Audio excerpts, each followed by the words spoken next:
In a four-stroke petrol engine, there are four strokes are there.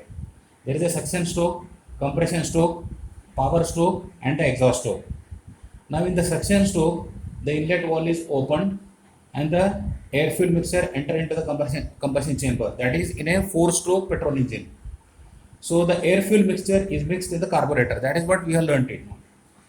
Now the improvement is that now instead of mixing the air fuel mixture in the carburetor, the petrol injection system is the petrol is directly injected over here. Now what are the challenges when you inject the petrol directly into the combustion chamber? Or directly. Now can you directly inject it into the combustion chamber the way you inject it in the diesel engine? It is not possible because there is an inlet valve, exhaust valve, and there is a spark plug. Very little space is available to accommodate that. That is the first point. Second point is directly if you are injecting it, you will not get a homogeneous mixture of air fuel mixture into the combustion chamber. This is what they are doing is before the air fuel mixture is entering into the combustion chamber, the fuel is injected at the entry only over here. So with the result, what will happen is air fuel mixture enters into the combustion chamber. So there are certain very advantages are there, certain good advantages are there by using the petrol injection system. Now petrol injection system is the air fuel mixture, the correct air fuel mixture was sending into the combustion chamber. In a carbureted type of the air fuel type of the this injection in the carburation type of the engine. So what used to happen is the air fuel mixture in a starting, in a idle condition, in a high speed, in a high load condition, the air fuel mixture used to send it as per the requirement of the engine when the accelerator pedal is pressing. Now here also the driver has to press the accelerator pedal. Mechanism is same thing only. The accelerator pedal has to be pressed. So based on that, the butterfly valve is opening and closing, and that is on that basis the air fuel mixture is varying. So the requirement of the starting, the requirement of the air fuel mixture in the idle condition, the requirement of the air fuel mixture in the high speed, in the high load condition. So all those things are precisely solved over here. Here what will happen is air fuel mixture exactly as per the requirement of the engine is being sent into the combustion chamber. Now in this cut section over here, it is shown this is the valve, this is the inlet valve. This is overhead cam because valve has to be opened and closed. So this is the overhead cam, and here is the petrol injector or a fuel injector, petrol injector. So petrol, when you inject, this is like a it's like an injector only. So you need a pump. So equipments are the components or electronic equipments are the ECU and all. So there the precise calculation as per the engine requirement is being calculated and sent into the combustion chamber. Now the emission norms are very stringent, strict emission norms have come. So you need to design an engine where the emission norms are reduced. So precision of the air fuel mixture has to be injected into the combustion chamber so that the design has improved in this area also. Now the challenges are wherein the back pressure is one of the challenge, where when the petrol is injected over here, back pressure is one of the challenge that is being looked into. And the basic benefit is that there are no mechanical components over here. All the electronic components are there and precision will. Only the trouble is that the sensitivity of the electronic component, in the sense when you give an instruction, when the ECU gives an instruction, how quickly the actuators and the sensors will pick out the information and actuator will does the work. So that is what is the time gap of the sensitivity. Time gap is very important, and once the sensitivity is lesser, the accuracy of the instrument is better. So fuel delivery system is very precise over here, accurate, and the timing is also very important, because what will happen is when the inlet valve is opened, that time the entire air fuel mixture has to go into the combustion chamber. So precisely over here the injector has to open, and there should not be any dribbling. After once the injector is with high pressure, once the injector is injected the petrol into the combustion chamber, there should not be any dribbling should occur. So the temperature, based on the temperature, the electronic components are there. The sensors pick out the information about the temperature, speed of the engine, throttle position. So all those informations are picked out, and then in the ECU it is calculated, and based on that the actuator will give the instruction to the fuel injector to inject it. So this is how the electronic component will help in precise working of the petrol injection system.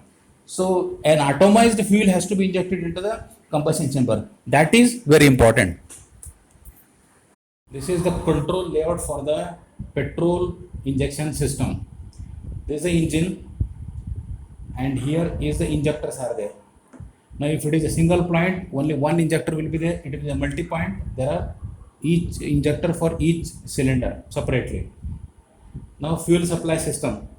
So this is the mechanical component over here. Now, the instruction of the decisions will be instructed by the electronic control unit. Now, it picks up information from all the sensor. Input will be from all the sensors. It will be given to the ECU, and the ECU will be deliver instruction to the injector, and the injector will send the air fuel into the engine manifold. Now here other sensors are also there, which gives information to the ECU. Now for other side is air supply system. This is air flow sensor and a throttle position. So throttle position is that the driver will be pressing the throttle, and based on that the air will be controlled.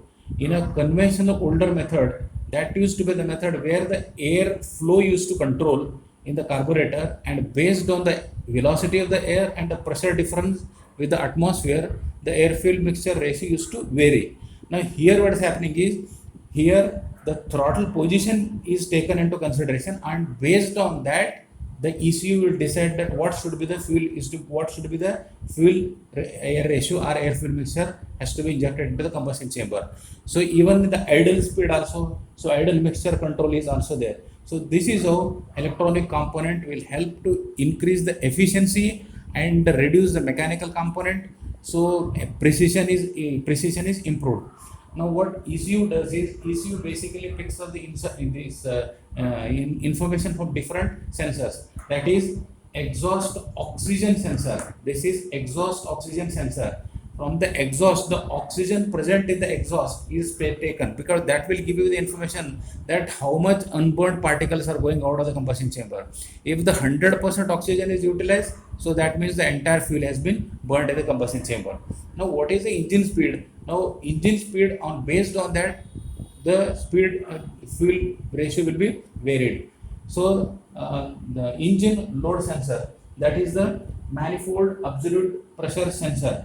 A MAP sensor will be there, so that gives you the manifold. So inside the manifold, because air is flowing into the manifold, from the manifold when the inlet valve is opened, the air enter into the combustion chamber in the petrol injection system. So the information from there also is being taken, and the ECU will get the information.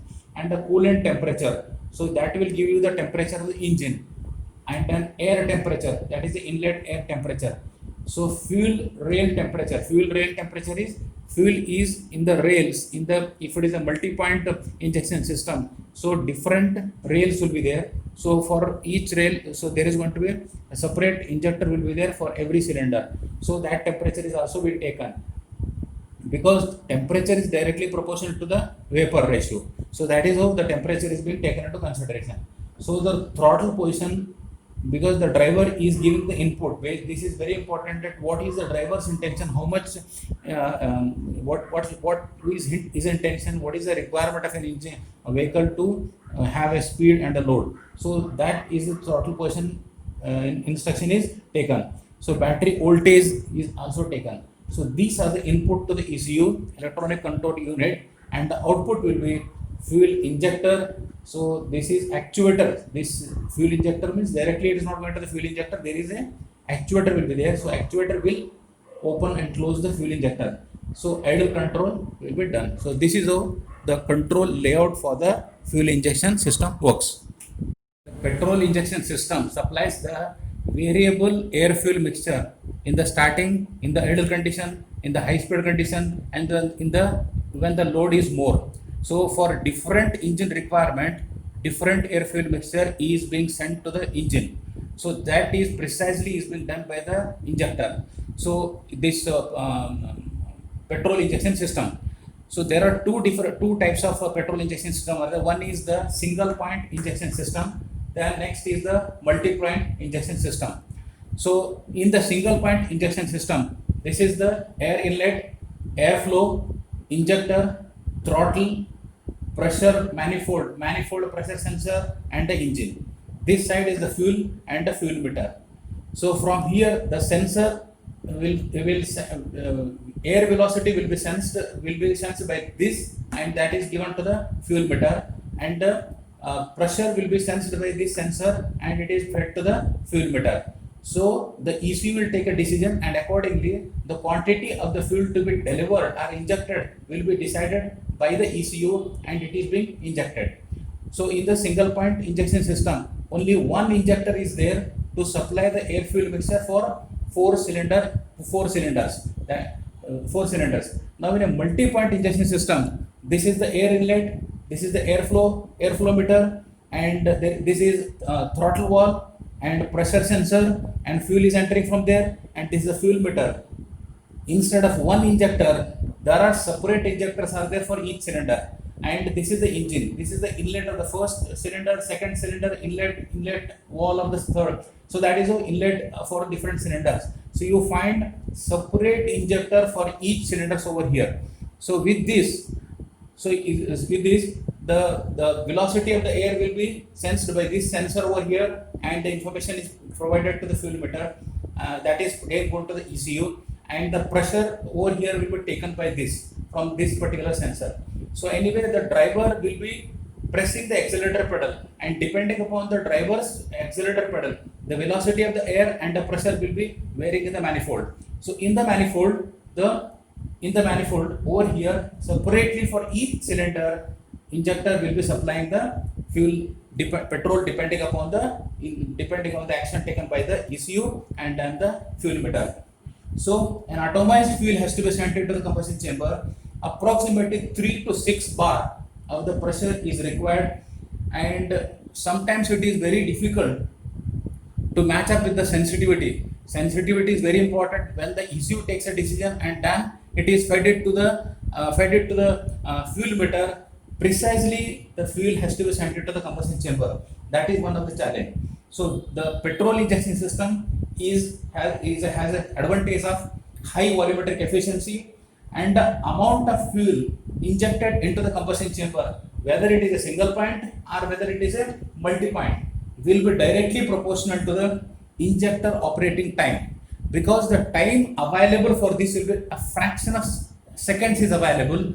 So in that, there should not be any dribbling should not occur, and the fuel has to be injected precisely, right interval of time, right quantity of the fuel has to be injected into the combustion chamber. So this is in the single point, the fuel is injected in a common manifold which is supplying to the all the cylinders. Now here individually supplying over here. The advantage here will be cost will be lesser over here, because the cost of operation of this will be more, manufacturer will be more over here, because you have more injectors over here. Because nowadays in none of the passenger cars the carburetor is used. In Indian market, whichever petrol engine is there, so it is being used by this petrol injection system is used this. So this is from the commercial point of view, from the knowledge point of view also, this is very important that to know the injection component. So this commercially, this is what is available in the market.